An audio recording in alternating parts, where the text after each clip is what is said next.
First, though, let's start with the breaking news coming out of Manchester United about the potential sale of the club. Our chief reporter, Kaveh Solokol, right across this, of course. Now, Kaveh, I know that as the chief, you've got links and contacts all over the place. So this is important. What are you hearing coming out of what's happened at Manchester United today? Look, we're expecting the Qataris to make a second bid for Manchester United within 10 days. Sheikh Jassim's bid have already made one offer for United before the soft deadline, which was a month ago. The Glazer family, who own United, liked that bid enough to say to them, OK, you're through to the second stage of the process.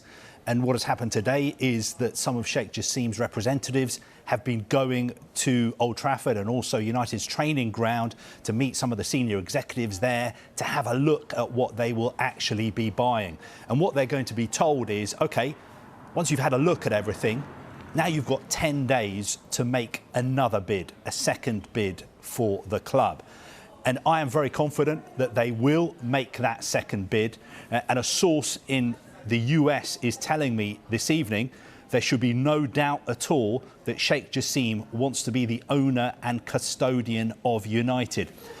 In the past few weeks, I've been saying that Sheikh Jassim is not the kind of person who's going to overpay wildly for United. That was what I was told.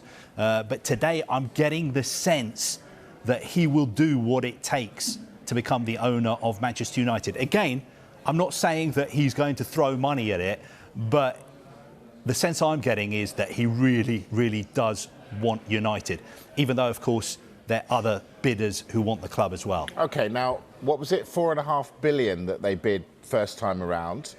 If he really wants it, and he pays more than that, surely the Glazers are going to say, thanks very much, we paid 200 mil, we're off. Well, look, we don't know for a fact that Sheikh Jassim's bid was £4.5 billion. We know that the Glazers are looking for a figure around £6 billion. I'd be surprised if Sheikh Jassim was willing to go that high.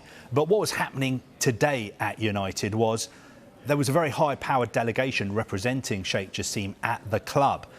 They got the train up to Manchester from London this morning. I was told that they got a very warm welcome. The talks were very positive and constructive. And what his team were really focusing on was the infrastructure. Old Trafford, the training ground.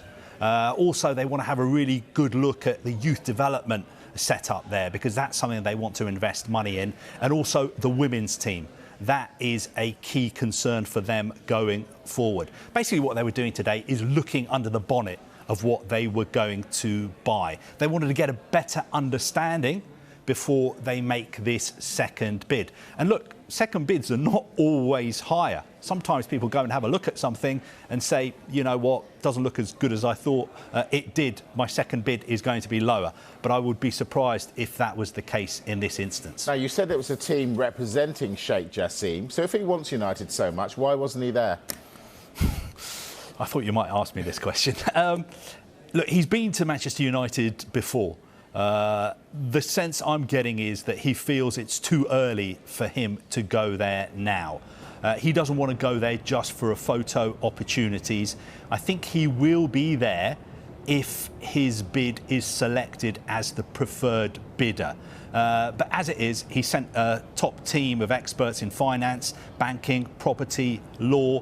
For instance, he set up this foundation, the 9-2 Foundation, to buy the club. The president of that foundation, Shahzad Shabazz, was there. Also, one of his most senior advisors, Fadi Bakos, and also two managing directors from Bank of America, the bank who are advising him, Sam Powers and Yasir Shah.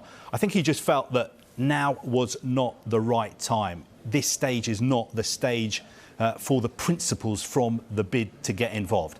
That's his feeling. Of course, tomorrow we're going to see a principal visit Old Trafford. Sir Jim Ratcliffe from Ineos is going to be there, along with Sir Dave Brailsford, who is the Director of Sport at Ineos. So is the ball in their court then, given that there's going to be a second bid from the Qataris?